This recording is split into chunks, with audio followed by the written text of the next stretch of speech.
Hi guys, welcome to another episode of Marine Technical Training Academy. Today we are going to talk about marine batteries, and specifically today we are going to talk about lithium batteries, the batteries of the moment.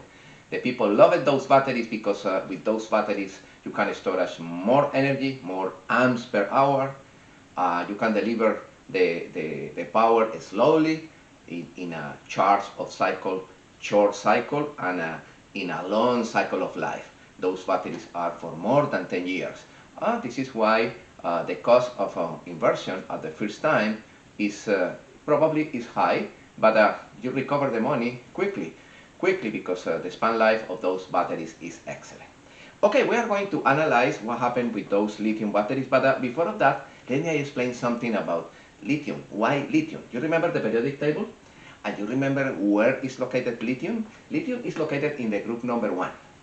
You remember what is the meaning of that? Yes, that those elements in group number 1, they only have one electron in the last orbit. The elements, the metals in the group number 1 and 2, they are alkali metals.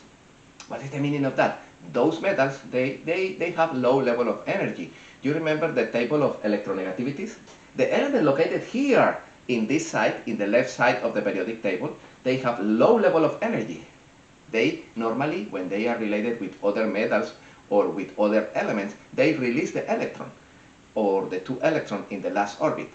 You remember the equation about the salt, sodium and chlorine? Sodium release the electron and chlorine accept the electron. This is why the elements located in group number 1 are used in some specific cases, like lithium in this case, to create batteries. Why? Because it's a good anode. Yes, because when the lithium is close to other alloy, the lithium releases the electron faster because the level of energy of the lithium, the electronegativity is low. And it's a perfect metal for an anode. And the cathode is lithium with other ingredients. Today we are going to check cobalt, magnesium, titanium. Yeah, depending on that combination in the cathode to accept electrons, this is a perfect battery because the flow of electron is excellent. And of course, the possibility to storage energy is higher. Okay, this is why lithium is preferred. Why lithium? Because remember, in group number 1 and group number 2, those are alkali metals. And those elements, those metals, the majority of them, they react when they are in contact with water, with humidity. Except magnesium, you remember, in the group number 2, the second one, magnesium. This is why magnesium is an excellent sacrificial anode, remember, in our course of corrosion? Yes. And lithium will be used for anodes in the creation of this type of batteries, the lithium batteries.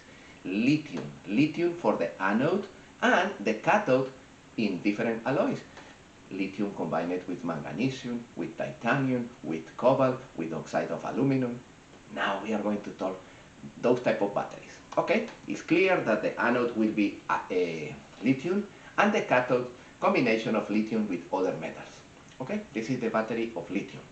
And we are going to start in this presentation with the first one. This one in the bottom is the most interesting battery. It's the battery normally used in marine application. It's the lithium iron phosphate. This is lithium iron plus oxide of phosphorus. And this is used in the cathode. Those batteries are highly used in the marine environment, in boats, in recreational boats, and also in RVs. For example, in my prototype that I have in the laboratory, I use, as you can see in the propulsion systems, Reliance batteries, the blue ones, excellent batteries, and I use in the house Dakota batteries, lithium phosphate batteries. What is the advantage of those batteries? Excellent, safe batteries. The cycle, the life, the long cycle, good rate of capability, excellent, and affordability, and the most important, they work in a high range of temperature. What is the meaning of that? you can work in difficult condition of temperature. This is why it's excellent for marine application. You know the temperatures in the engine room of the boats, no? It's high temperature. Those batteries are excellent because they have a wide operational temperature range. That's excellent. They are used, as you can see here, in RVs, in vehicles, in boats, and lower energy density and lower power density. This is a little an inconvenience of those batteries, but they are highly safe. It's demonstrated until today that they are good. This is why the majority of the boat owners they are using those batteries in different applications of electrical boats, electrical RVs, and hybrids, both of them. Okay, this is number one. And now we are going to check this one. I love it, this one. The lithium titanium batteries. Lithium titanium oxide used in the cathode, and once again, safe batteries, fast charging and discharging cycle, long cycle, high temperature resistance. This is the competition for the lithium phosphate batteries. Those batteries are used in heavy vehicles. Until today, in my opinion, are the best with the lithium phosphate batteries, especially for RVs, for automotive application, and for boat application. Use it in heavy duty vehicles, in transportation, in agricultural equipment. Excellent batteries. Okay, those are the lithium titanium oxide or lithium titanate. Okay, and now we are going to check the second ones. The second ones are the batteries used for Tesla. Those are lithium, nickel, cobalt, aluminum oxide. This is the alloy of the cathode. Lithium, nickel, cobalt, and aluminum oxide. This is the alloy in the cathode. Excellent high energy density, good specific power, long cycle life.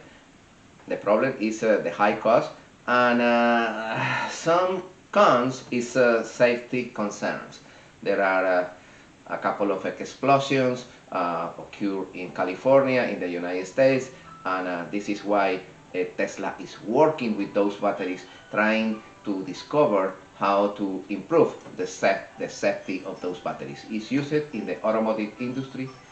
In RVs are highly used and recommended. Okay, we are going to continue with this type of batteries are the lithium, nickel, magnesium, cobalt oxide in the cathode. This is another great group of batteries. They are used a lot in the conversion of regular gasoline and diesel powered boats and vehicles into hybrid and electric cars. There are a lot of advantages, high density, a good specific power. The cycle of life is excellent. It's not perfect, but it's good. The versatility, light batteries, and they are used in hybrid electric vehicles. Excellent batteries. Okay, another group of batteries is this one. Is the LMO batteries, lithium magnesium oxide in the cathode. Once again, the anode is practically pure lithium. Lithium manganese oxide in the cathode, excellent high thermal stability. They work in a extreme condition of temperature, excellent current handle, the same cycle of life, and the cost is great. In my opinion, they are the cheapest in the market. They are used in medical devices, medical equipment, in power tools. The majority of the power tools, drills, they use this type of batteries, the LMO batteries, lithium manganese oxide. Okay, and once again, we are going to check the other battery commonly used in this application is the lithium LCO batteries, lithium cobalt oxide. Okay, the cathode is a combination of lithium with a cobalt oxide. Perfect high density energy, good power density, the cycle of life is moderated, wide operational temperature range. They are used in medical devices, in electrical vehicles, once again, and there are problems with safety concerns and voltage speed.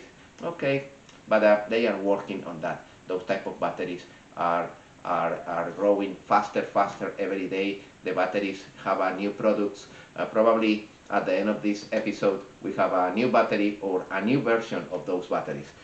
We are going to repeat again the lithium phosphate batteries used in marine application until today. This one with the first one with the lithium titanium are the best, are the most common type of batteries used.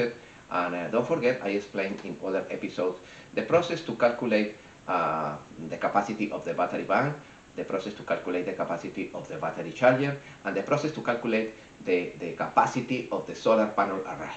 Don't forget that if I have a group of batteries, for example, with 800 amps in total, the battery charger recommended should be minimum 80 amps.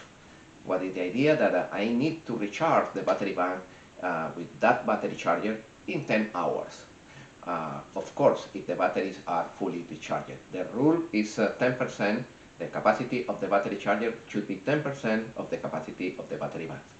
And with respect to the solar panel, the capacity of the solar panel in amps should be minimum 20% of the capacity of the battery bank. Why? Because I need to recover the battery bank in 5 hours, not in 10 hours like the regular battery charger, because it's demonstrated that in perfect scenarios like the Caribbean with full sun during the day, you don't have 10 hours, you don't have 12 hours of sun. Probably you have 4.5 hours, 5 hours in the best scenario. This is why 20% in capacity of the solar panel array in comparison with the total capacity of the battery bank. This is the recommendation. Okay guys, follow the recommendation, follow my videos, subscribe in my YouTube channel, and I appreciate if you say thank you, if you send thanks, or if you enroll in my website, www.mttedu.org.